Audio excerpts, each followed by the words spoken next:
자, 조금 쉬셨죠? 이제 계속 나갑니다. 자, 31번이에요. 자, 집단 보건교육 실시 시 교육자로서 대처하는 방법으로 올바른 거, 뭐 이런 거 감으로 잡으셔야 돼. 자, 자신이 모르는 질문을 받았을 때 다음 기회에 답변해 주기를 약속한다. 아까 제가 얘기했던 겁니다. 네, 맞아요. 자, 질문에 대한 답변을 해준 뒤 질문에 대한 답이 맞습니까? 라고 만족 여부를 확인한다. 뭐 그럴 것 같아요. 가끔씩 운조를 바꾸고 청중을 골고루 쳐다보면서 여유있게 말한다. 이것도 맞고요. 엉뚱한 질문이나 개발적인 질문 시에는 이를 무시하고 강의를 진행시켜야 된다? 그러면 애들이 무시하겠지. 하여튼 답은 1번이에요. 라는 아니고요. 자, 32번이에요.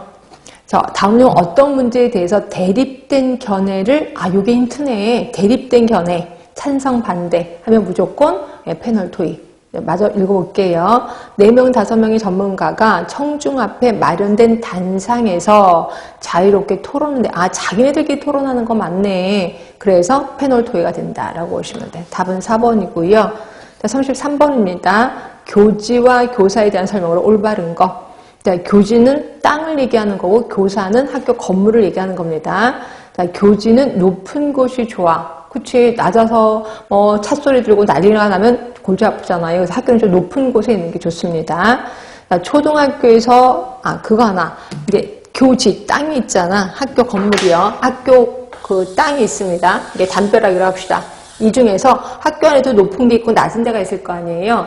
교사는 어디에 할까? 낮은 곳에 지을까? 높은 곳에 지을까? 높은 곳에 교사가 있는 게 좋아. 결국 운동장이 낮은 곳에 있어야 된다라고 보시면 돼. 그리고 교사는 높은 곳에, 그 다음에 운동장은 낮은 곳에 하는 게 좋겠다라고 보시면 돼. 이걸 다 떠나서 이 교지 자체가 높은 곳에 있을수록 좋다라고 보시면 됩니다.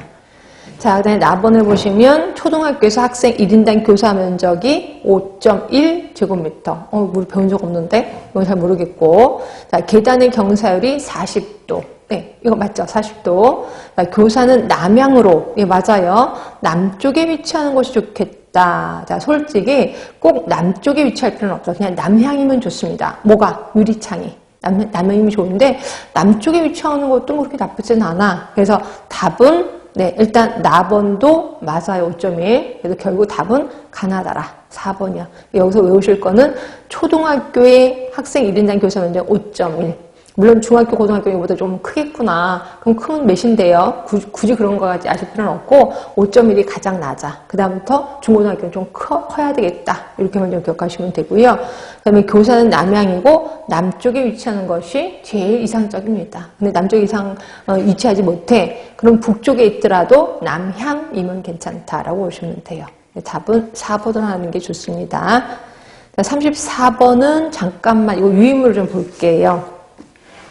자, 유인물을 보시면 유인물에는 있습니다. 건강 위해성 평가라고 있을 겁니다. 자, 이게 뭔 소리냐면 어떤 집단이나 사람들이 일정 기간 위험한 환경에 노출되어 있을 때 이로 인해서 얼마나 많은 위해도가 증가할 것인가를 예측하는 거야. 결국 내가 어떤 곳에서 일을 해. 근데 수은이 나온단 말이에요. 거기에. 그럼 수은에 오랫동안 노출됐을 때 내가 얼마나 많이 나빠질 건지를 평가하는 거야. 근데 수은뿐이 아니라 다른 것도 마찬가지죠. 내가 어떤 A라는 물질에 노출돼 있어. 그 물질이 나쁜지 좋은지 모른단 말이에요. 처음에는. 근데 그 물질에 오랫동안 노출됐을 때 도대체 얼마나 얘가 나를 나쁘게 해? 이걸 평가하는 거를 우리 건강 위해성 평가라고 하는데, 자, 두 번째입니다. 이게 뜻은 아셨을 거고, 두 번째 보시면 이러한 건강 위해성을 평가하는 단계가 있어요. 4단계입니다. 하나가 위험성 확인. 이게 진짜 위험한지 아닌지를 평가하는 거죠. 이게 위험성 확인. 그래서 대상 물질의 위험성 여부를 확인하는 정성적인 질적인 게 아니네. 정성적인 거네. 정성적인 거. 정성이가 질적인 거네. 양적인 게 양인 거고, 정성인 거니까 질적인 거네. 질적인 평가를 하는 거예요. 얘가 나쁜지, 조금 있다, 많이 있다, 이걸 떠나서 그냥 얘 자체, 존재 자체가 나쁜 건지 좋은 건지를 평가해. 이걸 위험성 확인이라고 하는 거고요. 자, 질을 평가했으니까 그 다음에 양을 평가해야 되겠지. 그리고 두 번째 보시면 용량 반응 관계야. 그래서 자, 오염물질의 단위 노출 또는 체내 용량에 대한 특정 인체 반응과의 상관관계. 결국 얘가 몇 그램 정도 있어야 우리 인체에 영향을 미치는데 그 양을 측정하는 거예요. 용량 반응과의 평가. 그다음에 세 번째는 노출 평가예요. 사람이 다양한 매체와 경로를 통해서 위험성이 확인된 유해 물질에 과연 얼마나 노출했느냐. 이런 거지 뭐. A라는 물질이 얘 자체가 나빠. 근데 얘가 몇 그램 이상이면 나빠. 이것까지 했어. 그럼 사람이 과연 A라는 물질에 얼마나 많이 노출됐냐 이거죠. 평생 살면서 한 번도 노출된 적이 없어. 그러면 이걸 이렇게 위해성 평가는 그렇게 중요하지 않아. 근데 우리가 맨날 자고 먹고 잠자기 전에 뭐 만나고 잠자고 나서 만나고 맨날 만나. 그런 거 노출 평가를 하는 거야. 얼마나 많이 노출되느냐. 이걸 평가하는 겁니다. 자, 이런 걸 다 하고 나면 마지막에 위해도를 결정하고 이걸 어떻게 관리한다라는 게 나와. 자, 위해도 결정은 특정 노출 수준에서의 초과 위해도를 정량적으로 평가하는 거야. 몇 그램 이상이면 위해하다라는 걸 결정하는 거죠. 그리고 이거에 대한 최종적인 목표가 관리지. 이걸 어떻게 관리할 것이냐. 그래서 허용 가능한 위해도를 설정하는 과정에서 생물의학적 사람에 대한 고려보다는 사람과 사회적 가치관의 기초를 둔 결정들이 적용이 된다. 이 오타가 좀 있네요. 하여튼 사람과 사회적 가치관. 결국 생물학적인 이 내 몸에 대한 게 아니라 사람이 살아가면서 요 정도는 괜찮지. 그러니까 사회적 가치관에 그 기준을 준다는 거예요. 그래서 가장 최종적인 목표는 관리네. 위해도 관리. 그래서 여러분들 뭐 요새 뭐 침대에서 무슨 뭐 발암물질 생기고 이런 거 아실 겁니다. 그러니까 이렇게 라돈 같은 게 항상 흙이나 이런 데 있어요. 근데 자연적인 라돈은 우리가 그렇게 자연에 나가고 막 뒹굴고 이러진 않잖아, 매번. 그래서 그냥 괜찮아. 근데 그게 우리 집 침실로 왔을 때는 굉장히 위해하다는 거를 평가를 하는 거죠. 요거 이제 건강위해성 평가라고 보시면 돼요. 그래서 침대는 라돈을 섞으면 안 된다라고 보는 거죠. 하여튼 요겁니다.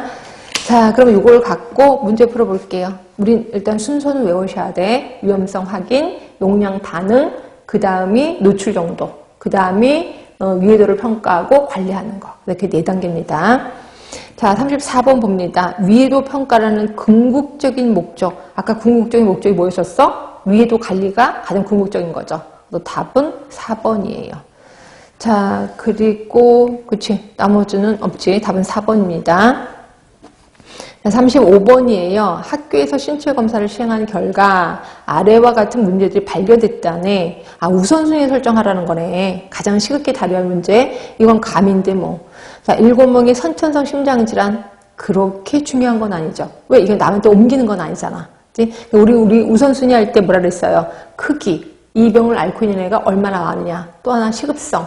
이거를 치료하지 않았을 때 얼마나 많이 번지느냐. 결국 급성 감염병이 우선순위가 높다라고 표현했었을 거예요.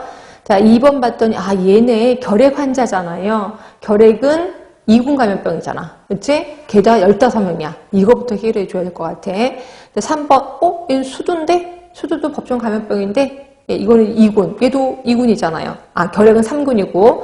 그러면 2군이 먼저지 않나? 예, 근데 2명밖에 안